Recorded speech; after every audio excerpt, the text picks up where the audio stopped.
Bismillahirrahmanirrahim. Assalamualaikum warahmatullahi wabarakatuh. Selamat siang, salam sejahtera untuk kita semua. Shalom, Om Swastiastu, Namo Buddhaya, salam kebajikan. Sampurasun. Alhamdulillahirrabbilalamin, puji dan syukur marilah kita panjatkan kehadirat Allah Subhanahu wa Ta'ala. Salawat serta salam kita haturkan kepada junjungan kita Nabi besar Muhammad Sallallahu Alaihi Wasallam. Bapak dan Ibu tamu undangan yang kami hormati, di kesempatan yang berbahagia ini kita dapat bersilaturahim bersama dalam acara penggabungan atau kolaborasi antara ayobacanews.com dan juga Inspira TV. Senang sekali saya Tresia Wulandari dapat menjadi bagian dalam acara ini. Sebelumnya izinkan saya untuk menyapa narasumber kita yang telah hadir nanti akan bergabung ke sini. Di antaranya ada Kang Denny Cagur, Kang Diki Permana, dan juga Teh Neni Nurhayati. Boleh berikan aplaus yang meriah untuk narasumber kita yang memang sudah antusias untuk hadir di tengah-tengah kita. Baik Bapak dan Ibu, Akang Teteh yang kami hormati, kita akan mulai acara ini dengan sama-sama mengucapkan basmalah. Bismillahirrohmanirrohim. Baik, selain Akang Eteh tamu undangan yang hadir di kesempatan siang hari ini, saya juga ingin menyapa pemirsa Inspira TV karena episode kali ini akan berkolaborasi antara Inspira Talk dengan ayobacanews.com, di mana platform berita yang menghadirkan informasi akurat, positif dan juga inspiratif. Baik, berbicara terkait dengan pesta demokrasi yang akan berlangsung sekitar 3 bulan lagi melalui anggota legislatif dan juga pemilihan presiden tentunya lebih tepatnya pada tanggal 14 Februari 2024.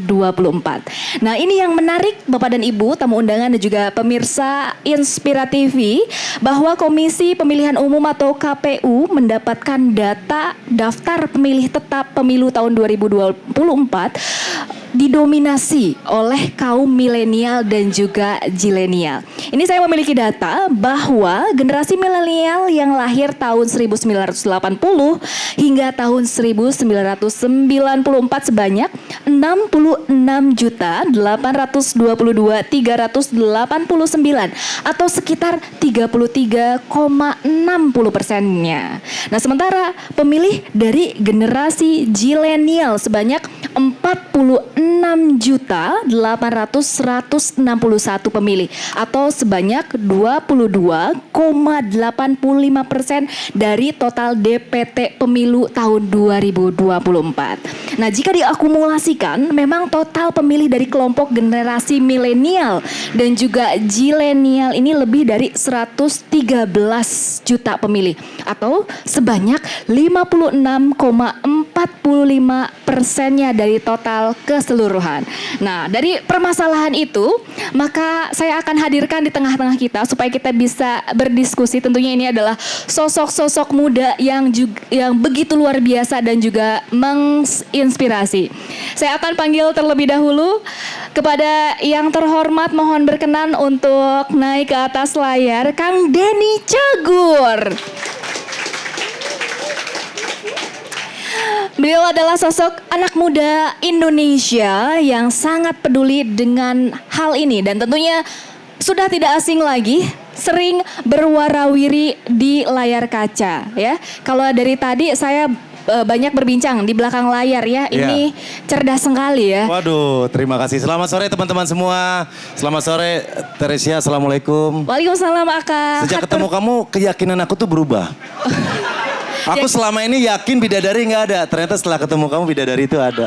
Asik. Aduh, Masya Allah. Saya jadiin konten ya biar followernya naik, boleh? Oke, terima kasih Kang Denny Cagur. Sedang tidak ada syuting? Enggak, untuk acara ini sengaja saya kosongin jadwal 2 tahun. Oh, 2 tahun. Luar biasa ya. Mangga, Wilujeng Sumping di Kota Bandung, silahkan. Sami-sami, nuhun pisan. Nah, ya cerdas ya, termasuk ya bikin konten-kontennya cerdas juga dan akan lebih cerdas memberikan inspirasi bagaimana membakar semangat kita mengenai demokrasi nanti.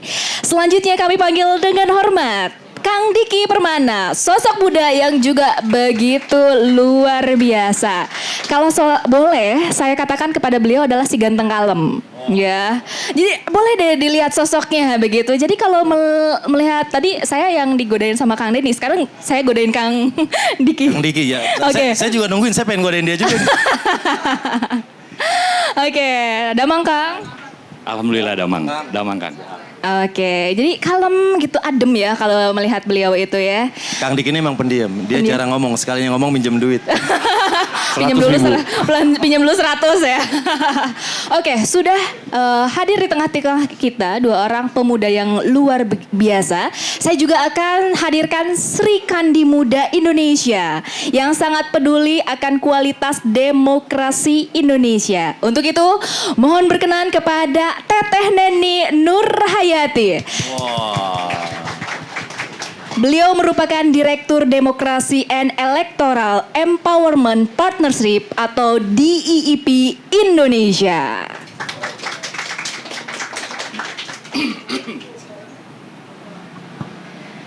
Nah, Wilujeng Sumping Teh. Iya, Wilujeng Sumping Teh Tria. Berarti Presia ya. Presia. Kalau Teteh ini Selamat siang teman-teman anak muda ya. Kita muda. Mudah banget. ya, jadi di sini semuanya muda, jiwanya muda, dan kita akan berbincang terkait dengan anak muda yang memiliki garda terdepan mengawal demokrasi dan juga politik di masa depan. Baik, sebelum ini kan kita santai aja ya, ngobrol-ngobrol aja. Cuman kalau tadi kita sudah banyak ngobrol, kalau sekarang dilihatin sama generasi-generasi muda nih. Sebelum berbicara politik, demokrasi dan lain sebagainya, saya ingin bertanya kepada seluruh narasumber yang hadir di sini. Bagi Kang Denny, Kang Diki dan juga Teh Neni, anak muda itu seperti apa? Lalu perannya harus seperti apa menghadapi pesta demokrasi yang akan kita lalui kurang lebih 3 bulan ke depan? Sebentar lagi dong, hari kasih sayang ya, Kang? Iya. Valentine. Pencoblosannya. Iya, Jadi hari kasih sayang jadi hari kasih suara. Ya, dari Kang Denny dulu deh, boleh? Tentang anak muda. Anak muda, dan kontribusinya harus seperti apa? Anak muda apalagi di sekarang seperti yang kita ketahui dalam pesta demokrasi nantinya suaranya itu sangat besar. Untuk itu anak muda akan memberikan peran yang sangat kuat untuk kita nantinya ke depannya. Bahkan kalau kita bicara sejarah, banyak pergerakan-pergerakan atau hal-hal yang berhubungan dengan sejarah, momentum-momentum besar berhubungan dengan anak muda. Kayak Sumpah Pemuda itu digagas oleh anak muda se-Indonesia yang akhirnya membangkitkan jiwa perjuangan kita menuju kemerdekaan. Terus peristiwa Rengas Dengklok, penggagasnya juga anak muda yang mengajak Pak Soekarno waktu itu untuk segera memproklamirkan kemerdekaan kita. Reformasi kemarin juga anak muda yang digagas. Mereka semua bergerak untuk menyelesaikan satu era pemerintahan dengan harapan-harapan baru. Jadi kalau bicara konteks anak muda, sangat bahkan Indonesia membutuhkan anak-anak muda untuk perjalanan kita ke depan. Oke. Perannya sangat besar. Begitu powerfulnya jiwa muda. Kalau menurut Kang Diki sendiri gimana nih? Assalamualaikum warahmatullahi wabarakatuh. Sampurasun. Ini baru anak muda teh, menginspirasi. Iya, Akang juga dong. Insya Allah. Iya. Jadi kalau anak muda tidak harus melihat ke belakang. Anak muda itu harus melihatnya ke depan. Dengan hadirnya anak muda, generasi muda ke depan yang selalu bisa menginspirasi dengan inovasi-inovasi terbarunya, kita butuh anak-anak muda untuk menjadi pemimpin-pemimpin bangsa ke depannya. Dan kalau anak muda tidak ikut secara aktif di dalam pemilu nanti ke depan, bagaimana negara ini yang ke depannya akan dipimpin oleh para generasi muda ke depannya. Jadi merekalah yang mempunyai pola pikir dan kritisi, yang mana kritisi-kritisi tersebut adalah dalam bentuk ide dan gagasan karena kita ingin melakukan perubahan ke depannya, yang mana yang kurang baik kita lakukan perubahan, yang sudah baik kita sempurnakan. Oke, luar biasa. Berikan tepuk tangan dulu dong. Nah, ini ke Teh Neni nih. Kalau berbicara data di lapangan, kan pemilih zilenial dan juga milenial ini 56%-nya ya? 52% Oh, kalau lima- melihat jumlah daftar pemilih yang tetap yang sudah ditetapkan oleh KPU Republik Indonesia. Oke, Oh, besarnya 52%. Iya, Siapa aja tuh 52%. nama-namanya? langsung catat Nanti ya. enggak, sebetulnya Kang Denny sendiri bisa buka di websitenya KPU di data pemilih nanti siapa-siapa saja yang menjadi pemilih di dapilnya Kang Denny nanti bisa dicek. Gitu. Oke, jangan langsung mintain KTP dulu, tersirat dulu Kang. Oke, siap. Silahkan, bagaimana menanggapi fenomena yang memang zilenial dan milenial ini mendominasi ya begitu Teh? Iya. Saya melihat sih kalau kita bicara anak muda, kita bicara perubahan, ya nggak sih? Kita bicara soal ini tidak ini kepada salah satu paslon tertentu ya. Terima kasih ya Dan perubahannya. saya berpikir bahwa bagaimana sebetulnya kita sebagai anak muda itu tidak melulu menjadi objek gitu, tapi bagaimana kita menjadi subjek untuk menentukan tadi kalau kata Kang Diki seperti apa demokrasi kita ke depan. Kita hanya ada dua pilihan menuju pemilu 2024 ini. Kita mau diam atau bergerak. Kita mau membiarkan demokrasi kita itu di-create oleh orang-orang yang tidak punya moralitas dan keadaban, atau kita sendiri yang langsung terjun, kita yang menentukan demokrasi seperti apa yang anak muda inginkan 10 tahun yang akan datang, 20 tahun yang akan datang. Dan simpelnya apa sih yang bisa kita lakukan untuk menuju pemilu 2024? Saya kira peran partisipasi anak muda itu paling tidak ada 3 segmen ya. Pertama sebagai penyelenggara pemilu, KPU, Bawaslu. Sekarang anak-anak di penyelenggara pemilu kan berdasarkan usia kan muda-muda ya. Karena persyaratannya 18 tahun hari ini ya. Jadi teman-teman sudah banyak yang memilih untuk menjadi penyelenggara pemilu. Atau kemudian terlibat aktif di partai politik seperti Kang Denny, kemudian Kang Diki yang tentu memilih dengan cara lain. Dan saya rasa ini menjadi pilihan yang semestinya rasional untuk ditentukan oleh anak-anak muda. Lalu yang ketiga, apakah kita mau menjadi pemilih? Kayak saya memutuskan untuk menjadi pemilih, tapi tidak mau menjadi pemilih yang apatis, tidak mau menjadi pemilih yang emosional dan transaksional. Bagaimana kita menjadi pemilih yang cerdas? Karena kita tuh berharap bahwa demokrasi ini bukan hanya sekedar prosedural saja, teman-teman. Apalagi kalau kita melihat kondisi demokrasi hari ini di Indonesia itu sedang tidak baik-baik saja. Kalau berdasarkan data The Economist Intelligence Unit, Freedom House, demokrasi kita itu masuk dalam kategori flow demokrasi. Demokrasi yang cacat. So I think do what you can do. Lakukan apa yang bisa teman-teman lakukan sekecil apapun itu. Karena perubahan yang besar itu akan dimulai dari kita melakukan hal yang kecil. Saya kira begitu. Oke, ini yang menarik tadi dikatakan Henny bahwa ada 2 yang harus dilakukan, diam atau bergerak. Ini yang paling dikhawatirkan ini kalau misalnya saya netral gitu, lagi ada bahasa begitu. Iya. Sedikit mungkin dari Teh Neni pendapatnya gimana nih? Sebetulnya banyak hari ini anak-anak muda yang mereka masih apatis, Kang Denny. Kita tidak bisa memungkiri di lapangan itu banyak anak muda yang ngapain sih kita aktif di politik, toh siapapun pemimpinnya yang terpilih kita masih gini-gini aja gitu ya. Karena mereka itu secara literasi digital, secara literasi politik ada kesenjangan di situ. Jadi ada natif digital di situ yang saya kira butuh bagaimana partai politik hari ini datang ke masyarakat itu bukan hanya pada saat tahapan kampanye saja.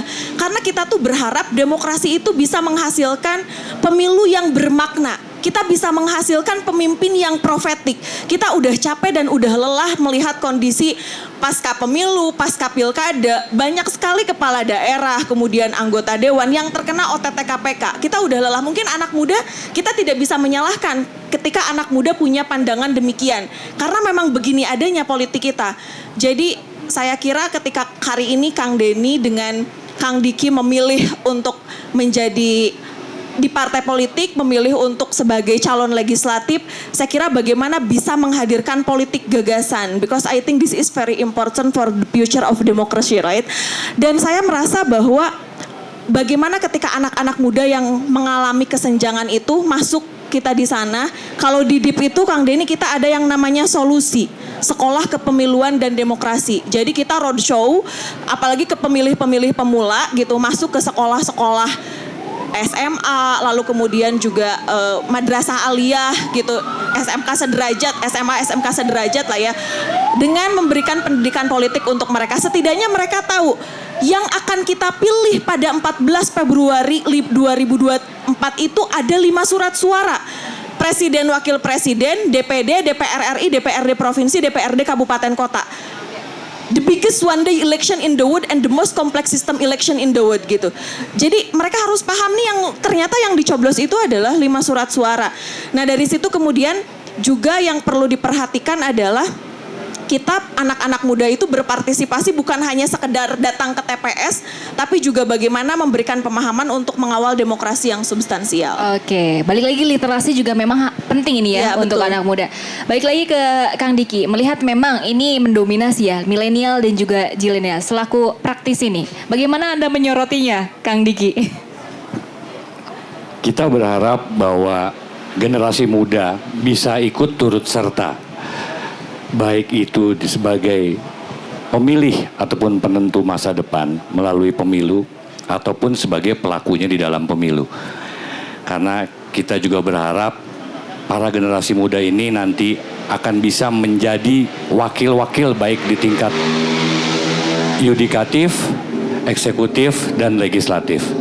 Seperti tadi Teteh sampaikan bahwa bagaimana kita bisa bersama-sama berdiskusi dengan para generasi muda dengan memberikan pendidikan politik agar mereka bisa mau terjun untuk melakukan satu perubahan, karena sudah tidak waktunya lagi untuk kita membuat suatu perubahan hanya dengan cara berdemo, tapi bagaimana anak muda ini bisa masuk ke dalam sistemnya. Memang mungkin banyak konotasi di generasi muda ini bahwa waduh, ketika kita ikut di dalam pemilu pasti biaya politik atau kos politiknya sangat besar. Itu yang sangat dikhawatirkan oleh teman-teman dan sahabat-sahabat generasi muda. Ini jadi salah satu faktor kita butuh generasi muda ke depannya. Kalau bisa minimal 50% dari lembaga legislatif, yudikatif, dan eksekutif adalah generasi muda. Untuk membuat suatu perubahan, suatu perumusan, suatu undang-undang dengan inovasi yang mereka miliki. Salah satu contohnya mungkin pembatasan usia untuk di lembaga legislatif. Kenapa di eksekutif bisa ada pembatasan namun di legislatif tidak ada? Ini not equal ya buat anak-anak muda. Ya. Jadi agar anak-anak muda bisa turut serta menjadi wakil rakyatnya dan memberikan kesempatan untuk yang sudah senior, mungkin dengan cara mereka ketika duduk di parlemen mereka harus bersama-sama. Kita butuh generasi muda minimal 50% agar nanti ketika sidang bisa diparipurnakan dengan cara keputusan di atas 75%. Salah satu contohnya mungkin membuat suatu rumusan undang-undang bahwa pembatasan usia untuk anggota legislatif minimal di 60 tahun atau 62 tahun, karena kan usia pensiun PNS biasanya rata-rata di 58 tahun. Untuk mereka tidak ikut lagi di dalam pemilu legislatif.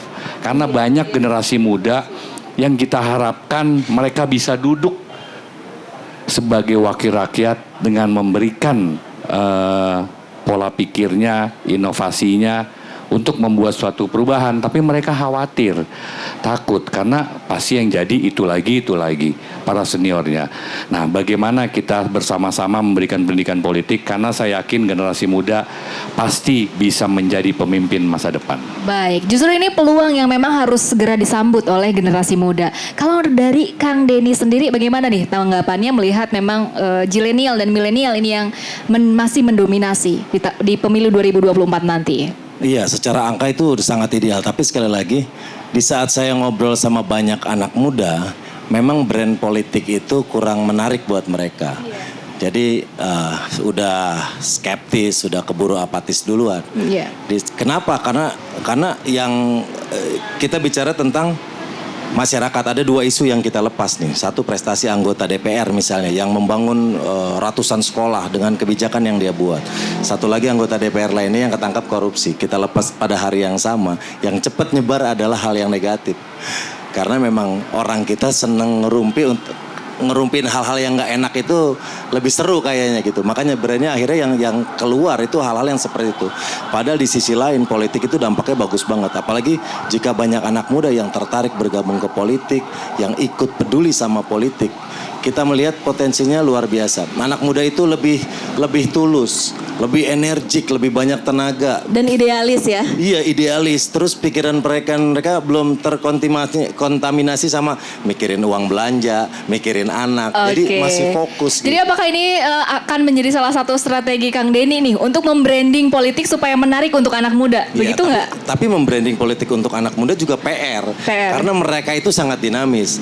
Nggak bisa dipegang terlalu keras, nggak bisa terlalu dilepas juga. Benar-benar harus sesuai dengan isu-isu yang menarik buat mereka, cara penyampaiannya, mungkin dari konten atau segala macamnya gitu.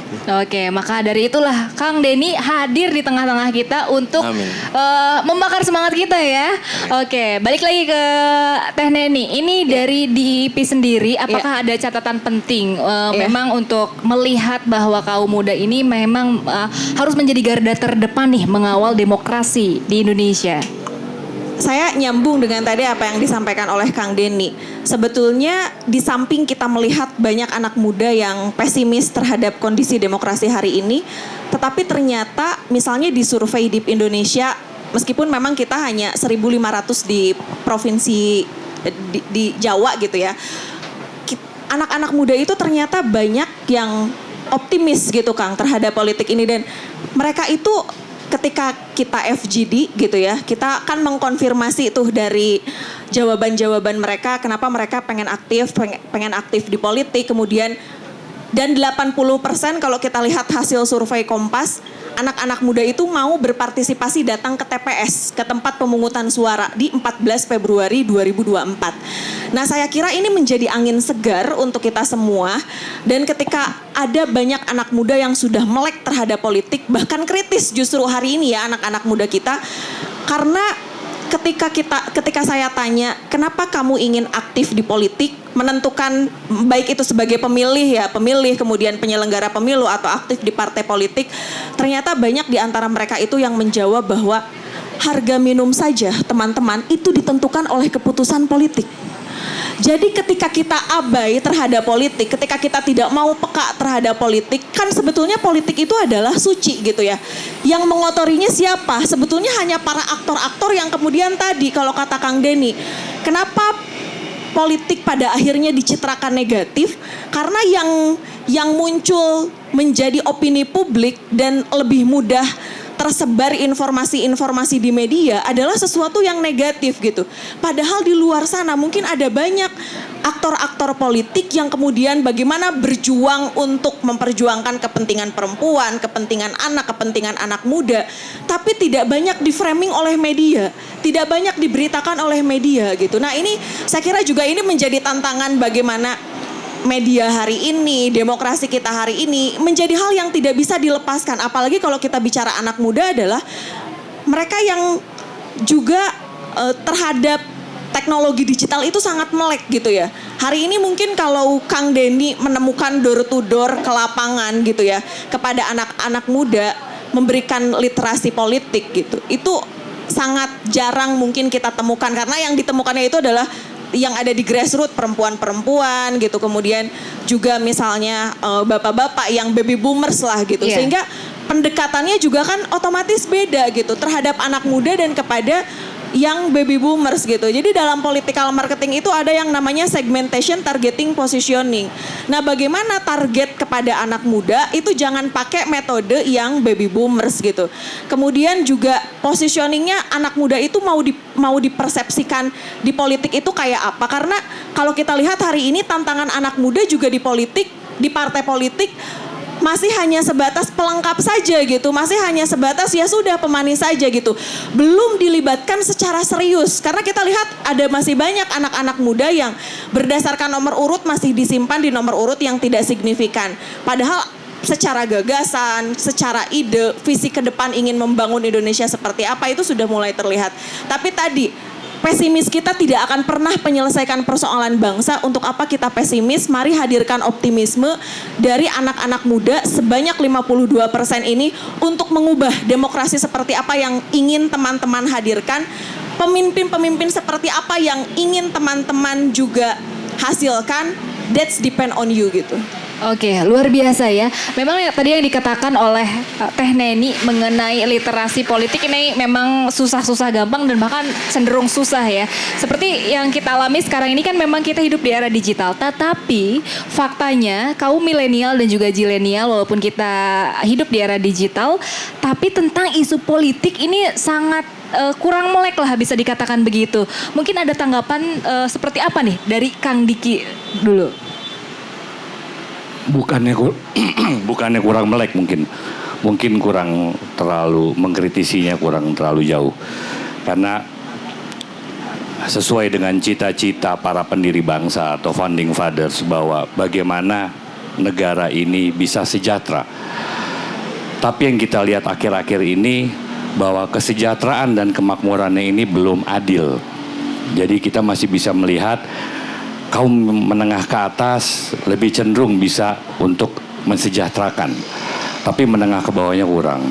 Nah, inilah yang harus kita kritisi kepada pemerintah ke depannya, bahwa bagaimana kita membuat suatu inovasi yang baru, bagaimana anak-anak muda bisa mengkritisi yang tadi Teh Neni sampaikan juga dengan cara baik itu yang Kang Denny lakukan dengan door to door. Kalau memang karena ada beberapa wilayah yang mana saat ini kita sudah era digitalisasi, namun mereka masih belum bisa mendapatkan akses internet dengan baik dan yang lain-lain.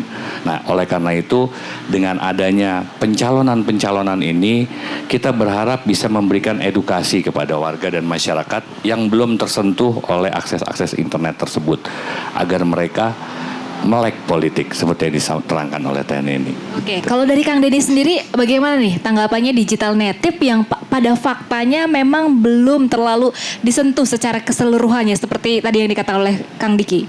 Iya, negara yang akan berhasil nanti adalah negara yang bisa menguasai digital, dan saya melihat anak-anak muda kalau dari sisi itu lumayan lebih melek, bahkan jauh beberapa langkah ke depan dibandingkan generasi-generasi sebelumnya. Nah, di sini kita melihat kalau bahkan untuk nanti kita masuk ke dalam tanggal 14 Februari untuk penentuan siapa yang akan dipilih, anak-anak muda saya melihat juga harus lebih teliti, harus lebih kepo. Kita mau nyari gebetan aja kita kepoin kan Instagramnya. Setuju. Apa yang mau dicari, apa yang dia suka. Nah, hal itu Rekodnya ya dicari. Saya mau ketemu narsum aja saya kepoin dulu Kang Denny. Iya. Nah, hal itu harus diterapkan juga oleh kita semua para anak muda, kan udah melek digital semua, sosmed ada. Google informasinya banyak, cari tahu tentang orang-orang yang akan kita pilih nantinya. Jadi menggunakan digital atau teknologi itu akan sangat membantu kita untuk menentukan siapa yang nanti akan kita pilih benar-benar yang paling ideal gitu sih. Oke, jadi mulai sekarang langsung pergunakan media sosial Anda secara konsumtif ya, dan juga untuk kepoin nggak cuman gebetan aja, tetapi calon-calon pilihan Anda. Benar. Oke. Dari Teh Neni sendiri nih, melihat permasalahan itu memang ini jadi PR bersama. Iya. Lalu apa yang harus dilakukan oleh baik pemerintah maupun politisi untuk dalam permasalahan tersebut, Teh Neni? Buya Syafi'i Ma'arif pernah menyampaikan seperti ini. Media sosial itu bisa memiliki makna yang positif, bisa memiliki kebermanfaatan yang sangat tinggi ketika digunakan di tangan manusia beradab. Tapi di tangan manusia tidak beradab dan tuna adab, media sosial hanya menjadi sarana perpecahan, polarisasi politik, dan juga permusuhan. Kalau kita tawarkan kepada anak-anak muda, so which one will you choose? Apakah teman-teman akan menjadi manusia yang beradab atau tuna adab? Gitu ya. Nah, tentu saya melihat bahwa dengan optimisme saya, anak-anak muda tentu akan memilih menggunakan sosial media itu untuk hal-hal yang bermanfaat. Konten-konten yang ya memang kalau kita lihat bagaimana netizen di Indonesia itu senengnya itu memang hal remeh-temeh gitu ya.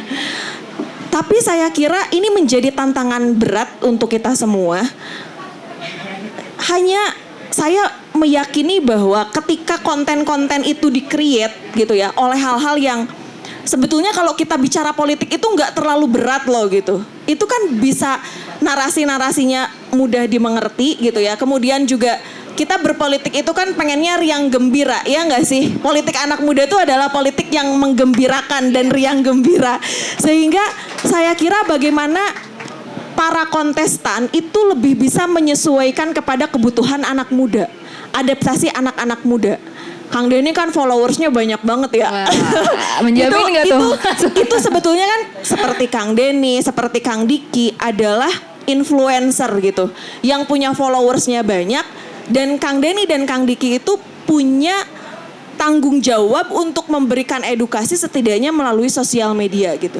Dan ini pasti tentu dari 11,9 M tadi saya lihat, saya baru follow Kang Denny soalnya. Iya, dan minta fallback ya. Iya. Mau di repost katanya Kang. Tapi udah duluan dibikinin konten. Itu kan pasti akan sangat berdampak signifikan terhadap anak-anak muda yang jadi followersnya Kang Denny. Kalau kita kan ya masih di bawah 10 nanti kita bisa Nano ya, teh ya, Nano saya ya. influencer duafa mungkin bisa nanti diberikan followers sama Kang Denny nggak? Ini Harus agar lebih sering-sering nge-tag berdampak kalau lah. gitu, teh. Iya, lebih bisa berdampak secara masif lagi gitu. Karena hari ini kita kalau bicara ke grassroots gitu ya, itu kan pasti kelompok-kelompoknya baby boomers gitu. Karena anak-anak muda hari ini anak-anak muda yang sebetulnya tadi kata Kang Denny dia lebih melek digital. Dan isu-isu apa sih yang disenangi oleh anak-anak muda? Kang Denny saya bikin 10 tuh isu anak-anak muda. Kepada anak-anak 1.500 anak-anak muda di Jawa gitu ya. Mereka itu saya kasih pilihan. Sebenarnya mereka pengennya tuh isu-isu yang diusung politik gagasan oleh kontestan itu kayak apa sih? Mulai dari kesetaraan gender, kemudian isu-isu HAM, kemudian juga berkaitan dengan bagaimana kebebasan berpendapat dan lain-lain lah ya. Kemudian juga di situ ada pemberantasan korupsi dan lain sebagainya. Ternyata anak-anak muda hari ini mereka paling tinggi itu adalah isu pemberantasan korupsi. Itu pertama. Kedua adalah berkaitan dengan isu-isu HAM. Ketiga, berkaitan dengan lingkungan. Karena hari ini kita menghadapi krisis lingkungan. Keempat, berkaitan dengan kebebasan berpendapat. Karena demokrasi kita itu memang melahirkan kebebasan. Tapi freedom of speech and freedom of expression kita sebetulnya kan kita dibatasi itu. Tapi juga di sisi lain ada banyak pihak yang menggunakan undang-undang ITE itu sebagai alat kriminalisasi untuk menjerat, untuk menangkap aktivis-aktivis misalnya perempuan, aktivis perempuan kayak saya, aktivis yang sering menyuarakan isu-isu yang agak kritis lah ya, itu kemudian ditangkap gitu. Nah ini kan jadi ada paradoks gitu, kita hadir di negara demokrasi. Nah ini yang menjadi isu anak-anak muda. Kenapa anak-anak muda hari ini lebih banyak untuk diam? Karena mereka berpikir ketika berbicara kritis, nih gak ada yang backing gue nih di belakang. Kalau Kang Denny kan kritis banyak banget kan backingannya di belakang. Kalau kita siapa yang mau backing gitu kan? Sehingga anak-anak muda cenderung mereka memilih untuk diam. Tapi menurut saya ketika teman-teman itu right on the track, menyampaikan kekritisannya itu sesuai dengan etika dan moralitas, nothing to worry, everything is okay gitu. Wah, luar biasa. Tadi betul yang dikatakan oleh Teh Neni ya, pemirsa Inspira TV, bahwa memang media sosial itu ibarat pisau bermata ganda. Tergantung siapa yang menggunakannya, bisa positif dan negatif. Ketika media sosial hanya digunakan secara konsumtif saja, lalu ini bisa melahirkan peluang mungkin generasi yang muda yang bahkan golput begitu ya. Saya ingin meminta pandangan dari Kang Denny terlebih dahulu terkait dengan fenomena golput tersebut seperti apa nih, Kang Denny? Iya, janganlah, jangan ada terpikir untuk golput, karena bagaimanapun suara kita semua ini sangat berpengaruh. Pasangan aja ditentukan, apalagi pemimpin. Iya. Bener, harus dipilih. Sendal aja ada pasangannya ya. Jadi jangan kita punya hak suara. Sayang sekali kalau tidak dipergunakan. nanti pada waktunya berangkat ke TPS, cari tahu dulu sebelumnya siapa yang mau kita pilih. Terus gunakan hak politik kita, jangan pernah terpikir untuk golput. Nah, yang disesalkan nanti gini, di saat terjadi sesuatu dengan pemerintahan kita ke depan, misalnya di mata kita ada hal-hal yang kurang ideal, kita nyalain. Kalian nyalain, tapi kalian berkontribusi dalam proses pembentukannya aja enggak gitu ya. Itu akan terasa kurang bijaksana. Sedangkan hak suara kita, semua ini persentasenya sama. Kita semua sama-sama punya satu suara yang kontribusinya sama untuk negara ini gitu. Jadi jangan pernah tergolong, jangan pernah terpikir, jangan pernah masuk ke dalam, karena saya melihat juga banyak juga nih yang menyuarakan. Menurut saya itu kurang bijak, kurang ideal lah jika kita menyuarakan hal itu, karena kita memiliki hak yang sama dalam memberikan suara di pemilu nanti. Baik, ketika memang kita tidak menggunakan hak suara kita, menurut Kang Diki, ini pihak mana saja yang akan dirugikan? Jadi kalau menurut saya tadi sudah sampaikan oleh TNI bahwa anak muda kan harus bisa mengikuti era digitalisasi, tapi bisa memilih-milih berita-berita mana yang memang tidak baik, seperti berita-berita hoaks untuk kita hindari. Terus bagaimana juga anak-anak muda bisa turut serta di dalam pemilu nanti sebagai pelakunya, kan bisa memilih kendaraan-kendaraannya ataupun partai-partainya. Atau memilih kayak saya jadi civil society aja. Nah, seperti TNI yang sangat mengkritisi ini, ya kan? Tapi penuh dengan tawa dan canda. Ada kendaraan ataupun partai yang selalu punya tagline tawa dan canda. Tahu ada ya? Bukan kampanye ya Teh. Baik, nanti bisa disensor. Untuk menghindari golputnya generasi muda, harusnya para generasi muda ini sudah mempunyai gambaran bahwa jumlah pemilih pemuda ataupun milenial yang tadi disampaikan kurang lebih 50%-an ini bisa menjadi penentu kemenangan. Karena pesta demokrasi ini namanya saja sudah pesta. Tadi kita sempat bahas sama Kang Denny. Jadi kalau pesta ini harus kita lakukan dengan riang dan canda. Jangan dengan adanya polarisasi, perpecahan. Karena berpolitik ini hanya sebentar. Pemilu ini hanya sebentar. Setelah itu kita harus berkawan lagi. Dan perbedaan ini harus kita hargai. Karena dengan adanya perbedaan kita bisa tahu di mana kekurangan-kekurangan yang sudah ada. Nah, kita juga ingin menyampaikan bahwa sangat disayangkan kalau masih ada generasi muda yang golput. Karena pesta rakyat ini sudah diatur oleh undang-undang yang diselenggarakan setiap 5 tahun sekali. Kemarin kan sempat ada perdebatan bahwa pemilu akan diundur. Benar nggak Teh? Iya, terus juga pilkada dimajukan. Nah, terus juga ada perpanjangan masa jabatan presiden. Banyak banget ya. Ya, problem jadi, kita. Karena generasi muda pasti sudah tahu bahwa pesta rakyat ini sudah mengeluarkan biaya yang cukup besar. Iya. Sangat mahal. Kalau nggak salah mencapai hampir 80 triliun, Wow, 78 angka yang triliun. begitu luar biasa ya. Dari mana pemerintah mengalokasikan anggaran sebanyak itu? Itu adalah haknya warga dan masyarakat yang sudah membayarkan baik itu pajak, iuran, dan yang lain-lain. Jadi kita berharap dengan mayoritas pemilih yang 50%, semua bisa ikut memilih sesuai hati nuraninya yang ditentukan untuk melakukan suatu perubahan. Karena satu suara saja itu bisa menentukan kemenangan. Satu suara saja bisa menentukan perubahan. Yang namanya kompetisi, penghitungan, berbeda satu suara itu tetap menang. Nah, itu dia ya. Sedikit penambah. Boleh, silahkan Kang Denny. Biasanya itu golput itu diawali dari hoax yang beredar. Dan generasi muda itu kalau saya melihat mereka lebih realistis. Kadang di grup WA keluarga tuh ada tuh om-om kita atau uwa-uwa kita yang suka lempar-lempar hoax. Nah, anak-anak muda nih biasanya kalau saya melihat mereka lebih realistis menentukan yang mana hoax, yang mana enggak gitu. Nah, harusnya sih ini jadi kabar baik buat kita generasi muda untuk menangkal itu semua sehingga tidak masuk ke dalam dorongan gelombang-gelombang golput gitu sih. Ya, memang betul setuju ya, kalau hoax itu memang ada kebanyakan memang menerpa WA grup keluarga ya, begitu. Sampai berantem begitu ya. Oke, Teh Neni, melihat fenomena golput ini saya mendapatkan data bahwa ini golput pada pemilu 2019 itu termasuk yang terendah dibandingin tahun 2004 ya.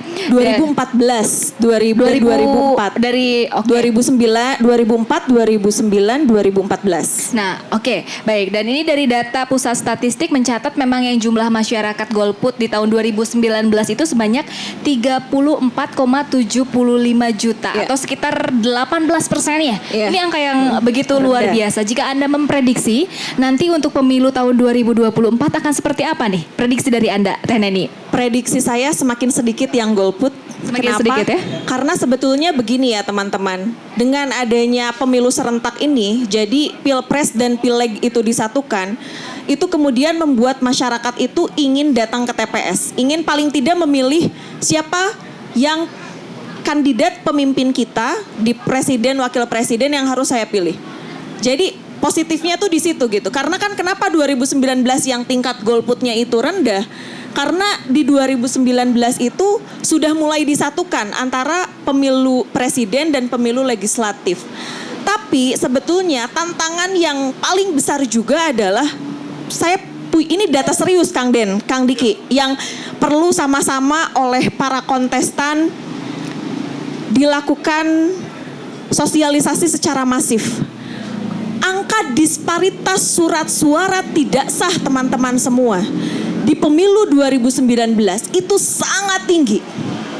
Bahkan lebih tinggi dibandingkan dengan pemilu-pemilu sebelumnya.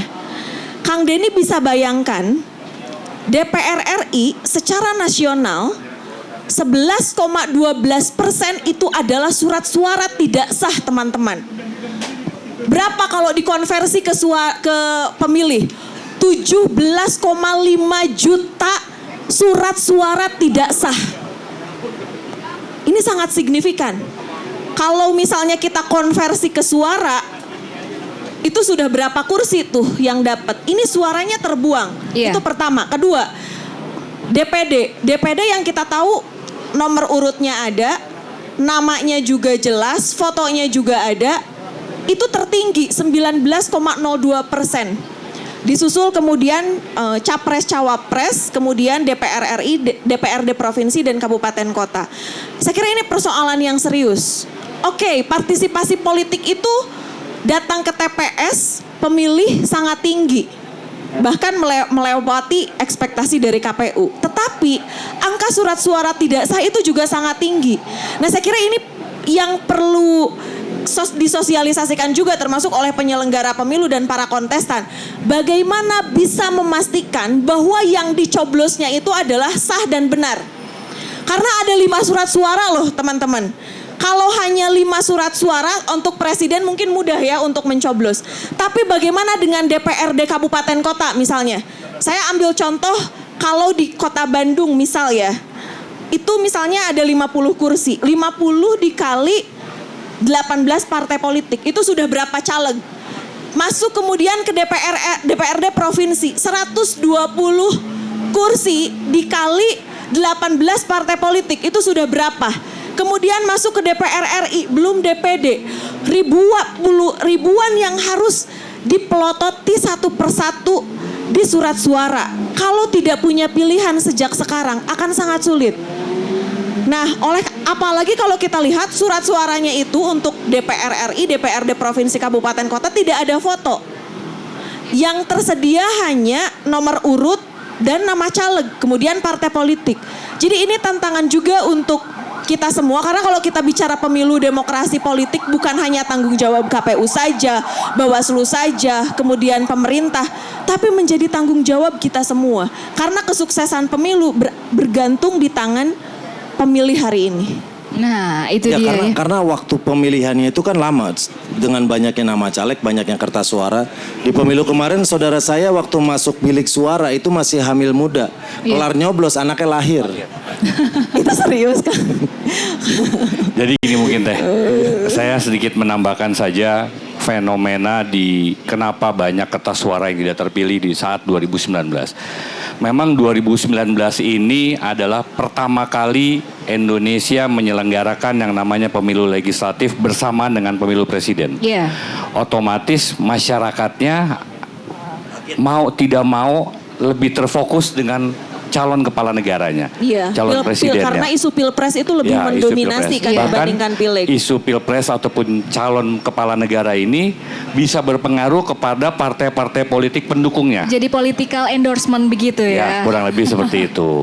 Tapi sebetulnya Teh Tresia ada survei menarik dari UGM. Kenapa muncul banyak disparitas surat suara yang tinggi di pemilu 2019? Salah satu riset UGM itu mengungkapkan karena memang kebingungan pemilih. Untuk mensikapi itu, jadi gini, karena mereka lebih fokus kepada kepala negaranya dengan jumlah kertas suara yang sangat banyak, 5 kertas suara kan, dari warna kuning, biru, hijau dan lain-lain, seperti traffic light Kang Denny, ya kan. Jadi ini adalah tugas kita bersama untuk partai politik ataupun para calon dan kadernya untuk bisa mensosialisasikan kepada warga dan masyarakat Nah, betul dengan itu. memberikan simulasi contoh kertas suara Iya, betul. agar tidak terjadi kertas suara yang sia-sia. Iya. Nah, Oh, udah datang ini ke juga TPS capek-capek nggak sah lagi ya? iya, ini bisa Dan PR berikutnya banyak juga pemilih yang buta warna dan buta huruf gitu. Oke. Itu menjadi Tapi PR kalau kita buta juga. hati gimana Kang Den? Aku nggak mungkin yang buta. penting makanya. nuraninya sudah punya pilihan dari sekarang ya dan terus dimantapkan begitu ya. Lalu dari Kang Diki sendiri bagaimana untuk mengawal pesta demokrasi yang harus sukacita dan riang ini agar lebih berkualitas di pemilu 2024? Harus seperti apa? Mengawalnya, saya yakin masyarakat Indonesia, khususnya Kota Bandung, karena kita lagi melakukan kegiatan di Kota Bandung, sudah sangat cerdas. Mereka tidak lagi mau memilih para calon ataupun partai yang hanya bisa memasang gambar-gambar yang ada di jalan. Tapi mereka akan lebih merasakan apakah partai dan calon tersebut sudah bisa melakukan kemaslahatan di warga dan masyarakat, dan apakah partai tersebut dengan calonnya sudah bisa memberikan bukti lebih dahulu bukan janji. Karena masih ada fenomena di masyarakat bahwa mendukung calon ini rata-rata seperti mendorong mobil yang mogok. Ketika sudah didorong, Ditinggalin. hidup, Lupa tinggal. sama rakyat ya. Atau tadi Teh Neni bilang seperti memilih kucing dalam karung. Padahal kita bukan kucing ya, Kang. Ya, kadang kucing-kucingan Ya juga. iya kita lihat kok ini manusia. Kadang kita ucing-ucingan juga. Tapi dibilang Teh Neni, kucing dalam karung. Kita lebih ke panda sih moodnya. Jadi ya, hal seperti inilah yang harus memang bagaimana partai dan kadernya bisa turun ke warga masyarakat. Seperti tadi juga disampaikan bahwa anak-anak muda sekarang lebih serius untuk membahas soal anti korupsi ataupun yang lain-lain. Nah, ini bisa kita siasati dengan cara mungkin semua calon dan kader ini ketika turun harus mulai bisa mengkalkulasi kos politiknya atau biaya politiknya, agar tidak membebani para calon ketika nanti menang dan terpilih melakukan hal-hal yang tidak kita inginkan. Contohnya amit-amit melakukan korupsi. Nah, bagaimana kan bisa antara calon dari tingkat kota atau kabupaten berdampingan atau istilahnya tandem lah dengan pihak provinsi, dengan pihak RI-nya untuk meringankan kos politik, yang mana nanti permintaan dari warga dan masyarakatnya untuk bisa bahwa partai ini harus bisa memberikan bukti, bisa direalisasikan secara bergotong royong sehingga bisa menekan kos politik. Jadi banyak cara-cara untuk generasi muda agar mau ikut langsung di dalam pemilu juga, selain mengawal pesta demokrasi nanti ke depannya. Baik, kalau dari Kang Denny sendiri bagaimana untuk mengawal pesta demokrasi tahun 2024 nanti agar lebih berkualitas, Kang?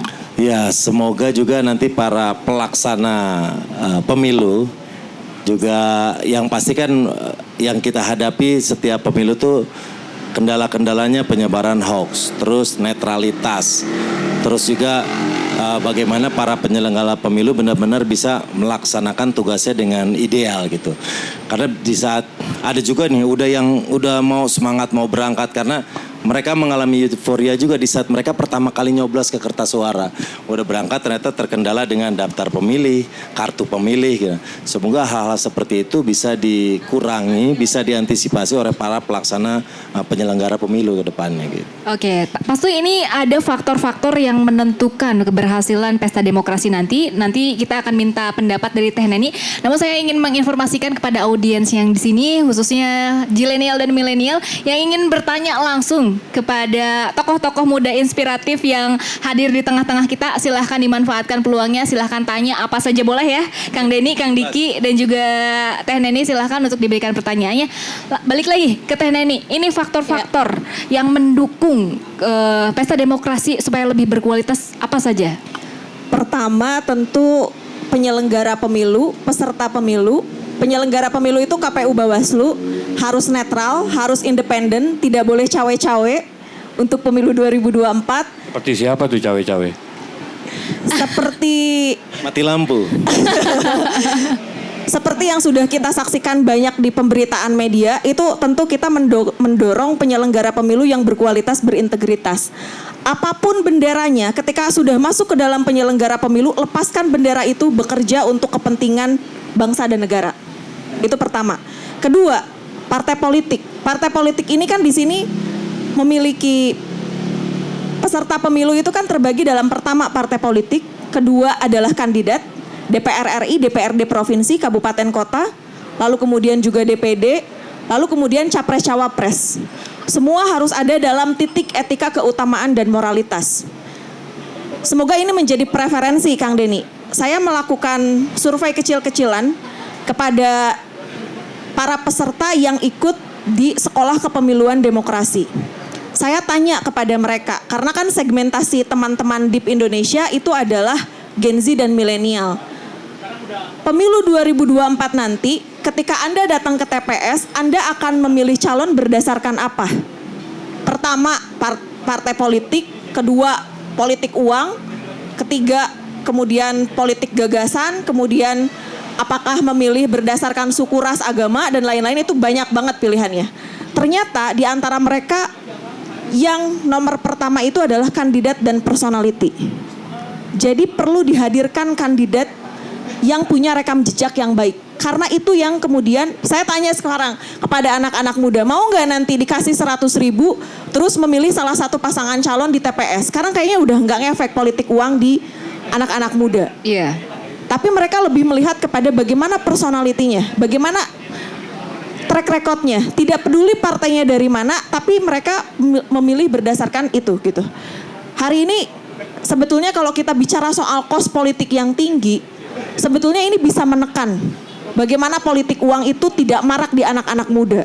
Saya yakin kalau bicara soal ini akan menjadi tantangan, apalagi dengan kondisi open list proportional representation atau sistem proporsional terbuka, di mana one man, one vote, one value yang melahirkan demokrasi liberal. Politik uang akan marak terjadi, tapi tidak untuk anak-anak muda. Karena anak-anak muda hari ini sudah mulai melek, ngapain saya harus milih berdasarkan transaksional, menjadi pemilih transaksional. 100.000 itu kalau dibagi 5 tahun hanya 20.000 per tahun. 20.000 per tahun kemudian dibagi lagi 12 bulan, itu sudah berapa? Anak-anak muda udah melek, jadi udah nggak ngefek politik uang. Maka hadirkan politik gagasan. Tadi Kang Diki menyampaikan bagaimana menghadirkan inovasi, kreativitas. Itu sangat penting dihadirkan untuk anak-anak muda hari ini gitu. Karena mereka itu lebih ingin diskusi yang membangun dialog gitu. Ada two way communication, komunikasi dua arah. Antara siapa? Antara calon pemimpin dengan yang akan nanti dipimpinnya. Kita ketemu tuh menghadapi permasalahan-permasalahan kebangsaan hari ini. Kebutuhan anak-anak muda ini apa sih gitu? Itu mestinya bisa ditangkap oleh para kontestan, dan itulah jawaban-jawaban visi misi kandidat yang mestinya dihadirkan pada tahapan kampanye. Oke, salah satunya juga hari ini. Mudah-mudahan kita bisa menampung aspirasi dari audiens zilenial dan juga milenial. Kang Tapi Diki, tadi belum dijawab nih sama Teh Neni sama sahabat-sahabat. Kenapa? Bagaimana kalau ada yang memberikan money politik? Nah, apa yang Anda lakukan teman-teman? Udah. Coba saya mau Ada yang mabuk. Udah senyum-senyum. Jadi mau nggak Karena dikasih ada yang- 100.000 yang ada belakang yang- ada yang Oh, mabuk? iya. Mau. Nanti kita akan dengarkan. Nanti kita voting gak nih? Bagaimana pendapat Ada caranya teman-teman? sebenarnya, ada Apa? caranya. Caranya gimana nih Kang Diki? Karena kita tidak bisa menjaga ataupun mengawasi, yang mana ada orang yang masih mau melakukan atau ada partai yang masih melakukan, kita tidak pernah tahu. Tapi bagaimana generasi muda menyikapinya? Kalau ada yang memberikan, diterima nggak? Saya mau tanya. Diterima nggak teman-teman? Ayo, Terima. vokal. Itu namanya Diterima. rezeki. Rezeki ya. Tapi memilihnya kepada hati nurani, sesuai dengan visi misinya. Setuju nggak? Masa yang Kalau saya sih gini justru Kang Diki, kalau teman-teman terima uang itu, terima uangnya laporkan pelakunya ke Bawaslu, ke Bawaslu. Karena Boleh. biar nanti pelakunya siapa, aktor yang menyebarkan politik uang itu bisa kena jerat dan sanksi, dan itu bisa menjadi efek jera untuk kandidat-kandidat yang kembali lain. lagi, Bawaslu adalah sebagai lembaga penyelenggara. Kita ingin bagaimana pemerintah dan lembaga penyelenggara ini netralitas dengan cara menjunjung tinggi moralitasnya mereka. Ketika kita laporkan tapi tidak terjadi netralitas, kan amat sangat disayangkan dong berita acara tersebut. Iya. Jadi berikanlah efek jera kepada orang yang melakukan itu. Betul. Dengan tidak dipilih. Masa mereka udah dikasih terus ditolak, mau diajak ribut yang ngasihnya. Kata yang ngasihnya gimana orang dikasih mau diajak ribut. Nanti uangnya diambil lagi Teh Neni. Iya, enggak sih, kalau menurut saya teman-teman bisa hari ini, kalau anak-anak muda tuh sudah harus berpikir jangan hanya menjadi pemilih aktif, pemilih pasif, tapi harus menjadi pemilih aktif. Ketika menemukan adanya dugaan pelanggaran di lapangan, laporkan kepada pengawas pemilu setempat. Itu adalah selemah-lemahnya teman-teman melakukan kontribusi di pemilu 2024. Oke, keren, luar biasa. Dari Kang Neni, bagaimana tanggapan Anda menghadapi politik uang? Nah, ini sih yang menjadi PR kita bersama, karena politik uang, money politik itu yang menggerogoti demokrasi kita, yang membuat kos pemilu menjadi sangat tinggi. Dan kabar buruknya adalah itu sudah menjadi hal yang lazim di masyarakat. Bahkan di saat banyak banget pertanyaan-pertanyaan wanipir gitu. Nah, salah satu solusinya tadi bisa juga ambil uangnya, nggak usah dipilih orangnya, laporkan gitu. Karena yang kita hadapi hari ini itu sudah menjadi hal yang lumrah. Dan untuk merubah itu kita perlu sama-sama memberikan efek jera kepada para pelaku itu sih gitu. Baik, luar biasa. Terakhir mungkin ke Teh Neni tadi karena membahas kesiapan dari KPU. Kalau Anda bisa memotret mungkin bagaimana sejauh ini kesiapan dari KPU, Bawaslu menjelang pesta demokrasi nanti. Iya, sebetulnya ada hal yang saya sangat selalu kritisi di media, itu adalah persoalan transparansi dan akuntabilitas. Kalau kita bicara soal bagaimana parameter pemilu yang demokratis dan berkualitas, maka sudah menjadi keniscayaan penyelenggara pemilu itu menghadirkan transparansi dan akuntabilitas, teman-teman semua. Tetapi pada faktanya hari ini, minimnya transparansi dan akuntabilitas itu yang kemudian menjadi permasalahan. Sekarang kita teman-teman mungkin bisa melihat ke Silon. Di Silonnya KPU itu tidak semua caleg membuka daftar riwayat hidupnya. Lalu bagaimana kita mau bisa memilih, mengenali track record, rekam jejak kontestan di dapil masing-masing ketika daftar riwayat hidupnya saja ditutup?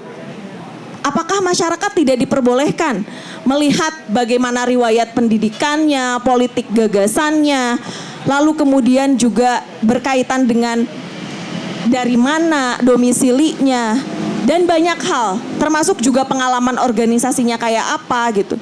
Ini kan menjadi hal yang semestinya dibuka kepada masyarakat. Ya? Betul. Tapi kan KPU menyampaikan bahwa kalau memang calegnya tidak berkenan untuk tidak dibuka, maka tidak dibuka. Termasuk juga bagaimana mantan terpidana, ex-napi koruptor misalnya. Kita nggak bisa melihat itu karena statusnya saja ada yang dihapus. Jadi persoalan transparansi dan akuntabilitas ini saya kira menjadi hal yang sangat krusial untuk diimplementasikan oleh penyelenggara pemilu, dan kita berharap bahwa transparansi akuntabilitas ini bukan hanya sekedar diwacanakan.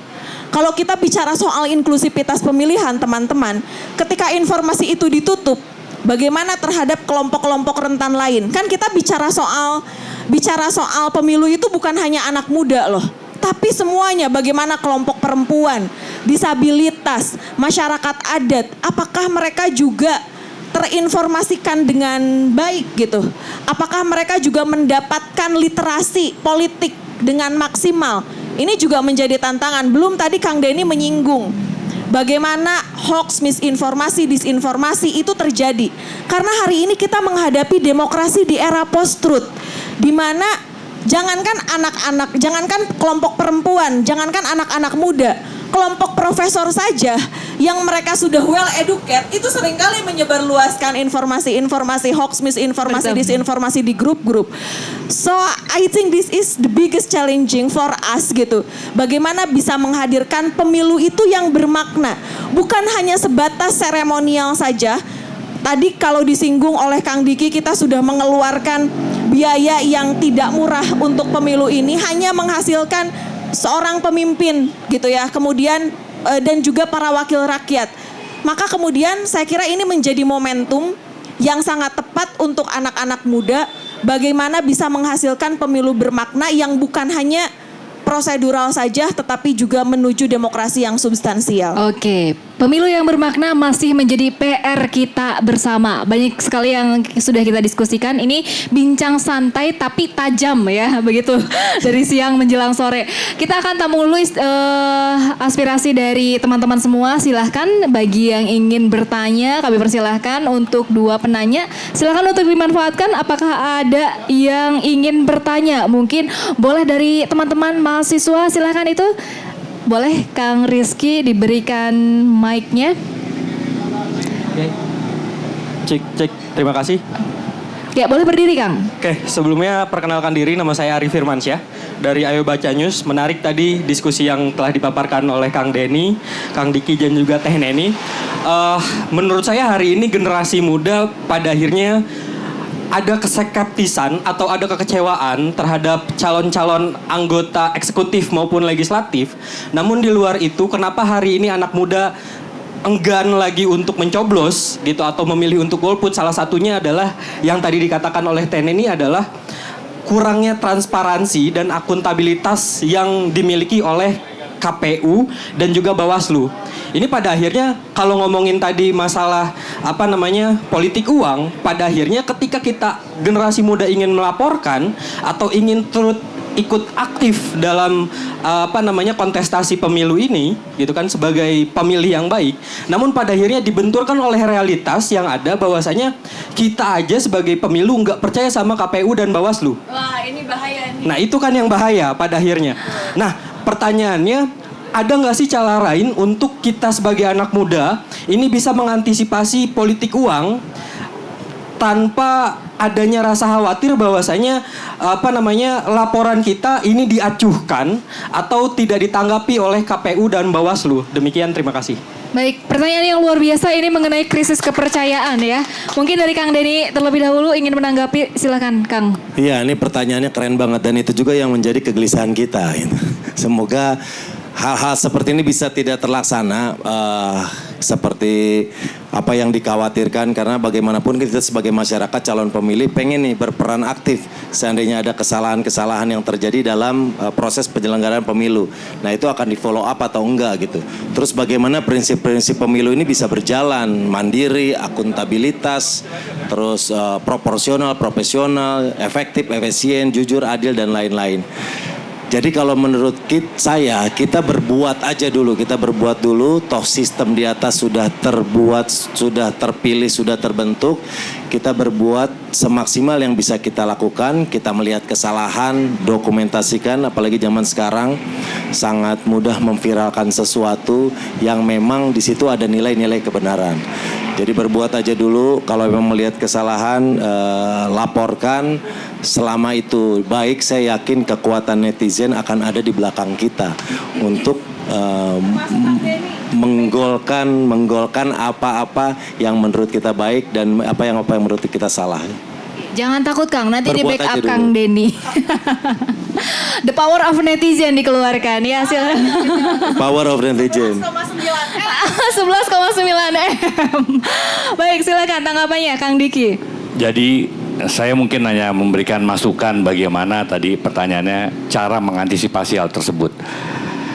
Kalau memang generasi muda punya keinginan untuk bagaimana melakukan suatu perubahan ke depannya, mungkin teman-teman generasi muda bisa ikut di dalam mengawasi penghitungan suara di setiap TPS-TPS-nya dengan membentuk para relawan-relawan untuk mengawal ataupun menjaga siapa partai dan calon yang didukungnya dengan sambil mendokumentasikan penghitungan suara tersebut. Dan ini juga adalah salah satu manfaatnya media sosial. Kalau memang ternyata terjadi sesuatu yang tidak kita inginkan, yang mungkin kita namakan sebagai kecurangan, itu kan kita sudah punya bukti digital. Bukti digital ini bisa kita laporkan. Kalau memang kita tidak ada rasa trust lagi dengan penyelenggara, mungkin melalui partai politiknya. Oleh karena itu, kenapa saya tadi menyarankan, hayo anak-anak muda kalau bisa, bukan kita ingin mengajak anak-anak untuk teman-teman generasi muda berpartai, tapi partai ini hanya sebuah kendaraan untuk bisa mencapai apa yang dicita-citakan para generasi muda, minimal untuk membuat suatu perubahan yang mana adalah memperbaiki yang kurang baik dan menyempurnakan yang sudah baik. Nah, ini caranya. Jadi dengan didokumentasikan, nanti kan bisa disampaikan, dikawal terus penghitungan tersebut dari tingkat TPS, dari tingkat kelurahan, kecamatan sampai di provinsi, apalagi untuk pemilihan presidennya. Karena kan kita ingin yang kita pilih ataupun yang menang yang memang mempunyai ide dan gagasan untuk kesejahteraan yang adil dan merata buat masyarakat Indonesia. Ini salah satu cara mungkin yang bisa saya sampaikan. Hatur nuhun Kang Diki. Terakhir dari Teh Neni, bagaimana antisipasinya nih? Saya sih konkret saja. Saya pengen mengajak anak-anak muda hari ini yang belum memutuskan pilihannya untuk menjadi penyelenggara pemilu atau aktif di partai politik, menjadi tim kampanye, kemudian juga menjadi tim relawan salah satu paslon. Kita bisa memilih untuk sama menjadi pemantau pemilu seperti saya. Di Democracy and Electoral Empowerment Partnership Indonesia, kami sudah terakreditasi Bawaslu Republik Indonesia. Kita punya di 110 provinsi dan 50 kabupaten kota. Full di Provinsi Jawa Barat ada di 27 kabupaten kota. Jadi nanti teman-teman bisa langsung bergabung menjadi pemantau pemilu dan kami siap untuk bisa berkolaborasi bersama-sama ketika ada menemukan kecurangan, tidak adanya transparansi dan akuntabilitas. Kita bergerak bersama-sama karena saya yakin dengan jumlah populasi anak muda yang mendominasi, kita bisa memberikan sebuah perubahan yang berarti untuk demokrasi ke depan. Dan saya tentu meyakini teman-teman semua, we cannot walk alone. Kita nggak bisa berjalan sendiri. Kita butuh yang namanya the power of collaboration. Karena kalau teman-teman punya permasalahan sendiri, saya punya permasalahan sendiri, kita masing-masing mau menyuarakan ke siapa. Tapi kalau itu ada sarananya, ada fasilitasnya, teman-teman boleh bergabung gitu ke DIP Indonesia. Lalu yang kedua, berkaitan dengan politik uang, ini memang tadi Kang Denny menyampaikan ini menjadi hal yang sudah membudaya. Jadi DIP Indonesia kemarin bulan Mei itu presentasi di Bangkok, Thailand, kita mempresentasikan soal bagaimana komunikasi politik pemilih di pemilu 2019 dan pilkada 2020, teman-teman. Ada 5 tipe yang kami di Indonesia identifikasikan. Pertama, ada voters enjoy money politics, pemilih yang menikmati politik uang. Kedua, ada yang voters reject money politics but accept money politics. Ada pemilih yang tahu politik uang itu tidak boleh, tapi masih mau terima. Dan sayangnya mereka itu adalah orang-orang yang sudah mendapatkan literasi dengan baik. Ada tipe pemilih yang ketiga, voters reject money politics. Dia tolak politik uang tapi tidak mau melaporkan.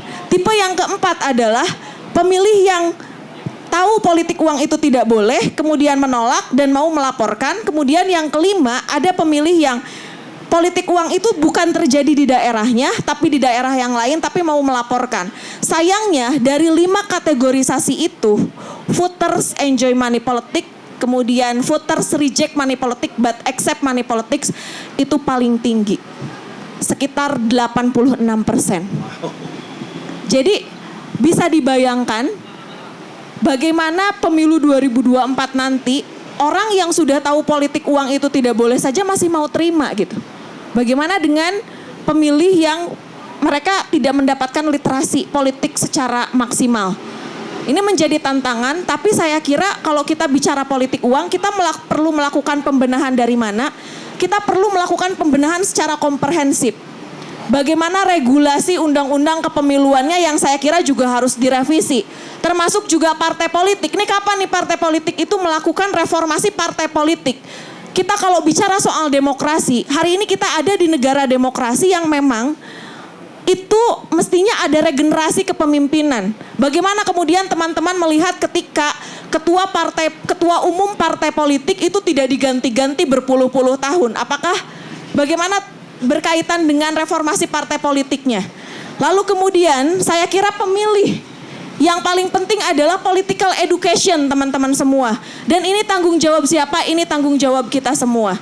Saya meyakini kalau kemudian tadi kalau kita kategorikan pemilih hari ini itu adalah pemilih moral hazard gitu ya. Ini kan bahaya banget kan buat demokrasi ke depan. Dan saya sepakat dengan Kang Denny bahwa politik uang itu adalah extraordinary crime. Maka kita tidak bisa melawan dengan cara yang biasa-biasa saja. Kita butuh perjuangan untuk melawan dan juga menangkal politik uang itu paling tidak terminimalisir di pemilu 2024. Tugas kita semua. Dan kami tentu hadir dari DIP Indonesia tidak pernah lelah kami menyuarakan bagaimana literasi-literasi politik kepada siapapun termasuk di warung-warung kopi. Banyak orang yang kemudian mempersepsikan saya itu kayaknya wajahnya politik pemilu demokrasi gitu. Karena dengan siapapun saya selalu berbincang mengenai permasalahan-permasalahan bangsa tapi dengan cara-cara yang sebetulnya kan kalau di warung kopi tidak terlalu berat, kita bisa ngopi santai kayak gitu-gitu, kayaknya lebih masuk untuk anak-anak muda gitu. Kayaknya banyak yang nanya, teh kok nggak nyalek gitu ya? Iya, kalau ada yang tanya saya nggak nyalek gini teman-teman. Saya kira untuk mempersiapkan saya menjadi Kang Denny dengan Kang Diki itu need proses. Karena saya menyadari belum punya modal sosial yang kuat, belum punya modal kapital yang kuat. Kenapa saya memilih civil society? Bagi saya kita harus berbagi peran. Di tengah situasi demokrasi Indonesia yang hari ini tidak baik-baik saja, civil society semakin melemah, maka peran saya harus hadir di situ. Nanti kalau saya masuk ke partai, siapa yang mau membangun checks and balancing dari luar? Itu saja. Oke, luar biasa. Tadi pemantik pertanyaan dari teman kita, dari pemuda yang begitu luar biasa telah dijawab oleh ketiga narasumber dan juga memberikan insight yang sangat signifikan untuk kita bagaimana pemuda bisa membangun demokrasi yang berkualitas nanti.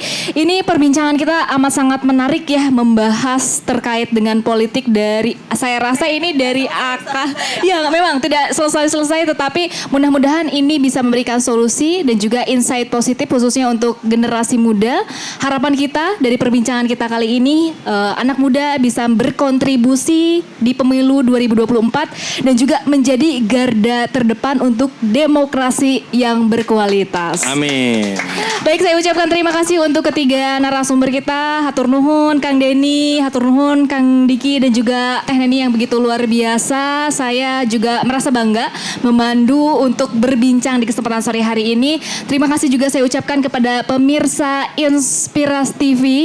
Berikut adalah episode terkait dengan perbincangan santai kita terkait dengan pemuda, demokrasi dan juga pemilu 2024. Akhir kata saya Tresia Wulandari pamit undur diri. Wabillahi taufik wal hidayah. Wassalamualaikum warahmatullahi wabarakatuh.